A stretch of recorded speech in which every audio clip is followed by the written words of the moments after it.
BJP వాళ్ళు మొత్తం వ్యతిరేకిస్తారు హైడ్రాని, మీరు ఒక్కళ్ళే పొగుడతారు. ఎందుకని? రఘునందన్ గారికి మాత్రం ఎందుకు నచ్చింది హైడ్రా? రఘునందన్ రావు మాట్లాడిన మాటలకి అర్థం కాక జనాలు ఏది పడితే అది ఎవరుతూనే ఉంటారు. రఘునందన్ మీద ఎప్పటికి బురదేయాలని ఇంటోడు చూస్తాడు, పక్కింటోడు చూస్తాడు. ఏం చేస్తాం అట్లయితే? ఏమర్థమైంది మీకు? హైడ్రా తీసుకొచ్చిన కాన్సెప్ట్ ఏంది? రఘునందన్ రావు మాట్లాడిన మాటలు ఏందనే చూడురు మీరు. బఫర్ జోన్లో కానీ, ఎఫ్టీఎల్లో కానీ, శిఖం భూములలో కానీ ఎక్కడ ఏ నిర్మాణం చేపట్టినా, చదువుకున్నాను కాబట్టి చదువుకున్న రీతిలోనే మాట్లాడినాను, ఎక్కడ ఏ నిర్మాణం చేపట్టినా సుప్రీంకోర్టు, ఈ దేశ సర్వోన్నత న్యాయస్థానం ఏం చెప్పిందంటే ఎట్లాంటి నోటీస్ ఇవ్వాల్సిన అవసరం లేకుండా దాన్ని కూలగొట్టమని చెప్పింది. నేను అదే కరెక్ట్ అన్నా. నేను వకీలు కాబట్టి మా భాషలో అది కరెక్ట్ అనిపించింది, కరెక్ట్ అన్నా. దాన్ని తీసుకొచ్చి పేదోళ్ళని ఇల్లు కూలగొట్టిరు, పెద్దోళ్ళు ఇల్లు కూలగొట్టలే, తిరుపతి రెడ్డి ఇల్లు కూలగొట్టిరు, కేటీఆర్ ఇల్లు కూలగొట్టిరు. ఇవేం పంచాయతీలు? వ్యక్తులకు ఎందుకు ఆపాదిస్తారు? ఇప్పుడు మనమే అడుగుతున్నాం కదా, గదేదో కాలేజీ చెరువు మధ్యలో కడితే తుర్కోలు కట్టి కాలేజీ చెరువులలో కట్టుకుంటే ఒప్పుకుంటారని మీరు నేను అడుగుతున్నాం కదా. మరి చెరువులు ఏది కట్టినా తీసేయమనేది హైడ్రా, అంతవరకే పని చేయమని నేను కోరుకుంటున్నా. తప్పేంది? ఎస్, పేదోళ్ళు కట్టుకున్నారు, పేదోళ్ళు ఇల్లు ఎట్లా తీస్తారు? వాళ్ళకి వేరే ఇల్లు ఇవ్వమని చెప్పుండ్రి, ఆల్టర్నేట్ ఇల్లు ఇవ్వమని చెప్పుండ్రి. 100 గజాలు ఇచ్చి ఇల్లు కట్టి ఇవ్వమని ప్రభుత్వాన్ని. గద అడగకుండా చెరువు కట్టం, నీళ్లు కట్టి చెరువు కట్టం, ఇల్లు కట్టి చెరువు కట్టం, ఇంకేదో కడితే ఉత్తరాఖండ్లో ఏమైంది, వయనాడులో ఏమైంది? తెల్లారి సరికట్లా కొట్టుకుపోతారు, మునిగిపోతారు. వాయనాడులో ఆ ఇల్లు తొలగించమని ఒక కమిటీ నివేదిక ఇచ్చింది, తొలగించలేదు. 3 ఏళ్ళు అయింది, కొట్టుకుపోయారు, మునిగిపోయినరు. ఎవరికి నష్టం అవుతుంది? మళ్ళీ అదే పేదోడికి నష్టం అవుతుంది కదా. ఉన్నోడు ఎట్లా బంజారా బంగ్లాలు ఉంటాడు కదా, ఉండడా? అంతే కదా. చెరువుల్ని ఎంకరేజ్ చేయొద్దు అని చెప్తాడు రఘునందన్ రావు. శిఖం భూములు ఎంకరేజ్ చేయొద్దు అంటున్నా. ఎఫ్టీఎల్లలో బఫర్ జోన్లలో కన్స్ట్రక్షన్స్ కట్టకుండ్రి అంటున్నా. తెలిసి తెలియక ఎవరైనా ప్రభుత్వం అనుమతులు ఇస్తే కట్టుకుంటే దయించి మీకు ఇచ్చినటువంటి అనుమతి పొరపాటునిచ్చినా మీకు వేరే దగ్గర స్థలం ఇస్తామని వాళ్ళని షిఫ్ట్ చేయండి అని చెప్తున్నాం. దీన్ని తప్పేమని చెప్పుర్రి. రఘునందన్ ఒక్కడే సపోర్ట్ చేస్తున్నాడు. రఘునందన్ రేవంత్ రెడ్డి ఒక్కటి ఏముంటుంది? ఆడలేక మధ్యలో తప్పితే ఏముంటుంది?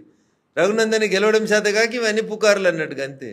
అంతకుమించి ఏముంటుంది సార్? అలా ఏం లేదు అందులో. మన ఏరియాలో ముఖ్యంగా కోకాపేట కావచ్చు, మొన్న ఈ మధ్యకాలంలో అయితే హైటెక్ సిటీ దగ్గర ఎకరం 140 కోట్లు 130 కోట్లు ఇలా పోతున్నాయి సార్ భూములు.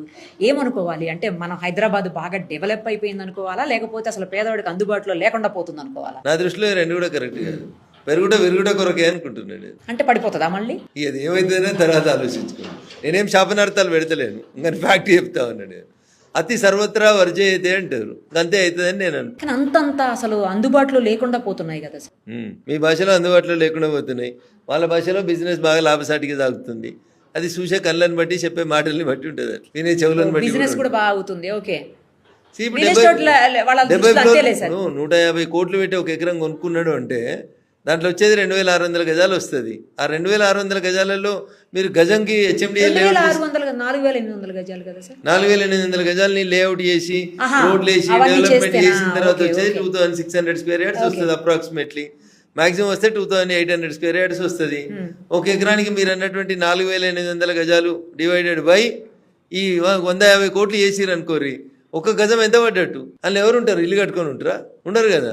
హారిజాంటల్ కట్టలేం కదా, దాన్ని వర్టికల్ కడతారు. 70 ఫ్లోర్లు 100 ఫ్లోర్లు కడతారు.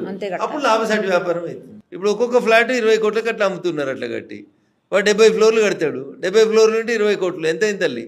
140 కోట్లు కలితే వచ్చింది. అవునా? 150 కోట్లు పెట్టి ఎకరం కొన్నాడు, 140 కోట్లు వచ్చింది. ఇక్కడ ఇంకా మీ కార్ పార్కింగ్ అని, రిజిస్ట్రేషన్ అని, జిఎస్టీ అని, వాట్ అని, ఇంకా రకరకాలని, ఎత్తులేస్తే ఇంకోటని, ఈస్ట్ ఫేస్ అయితే ఇంకోటని, వెస్ట్ ఫేస్ అయితే ఇంకోటని, అన్ని కలిపి ఇవన్నీ నాకు ఇంగ్లీష్ రాదు కాబట్టి అట్లా చెప్తుంది. ఇవన్నీ ఇట్లా చంపుతారు కాబట్టి వాడు 150 కోట్లు పెట్టి కొడుతున్నాడు. 80 ఫ్లోర్లు ఇస్తుంది గవర్నమెంట్.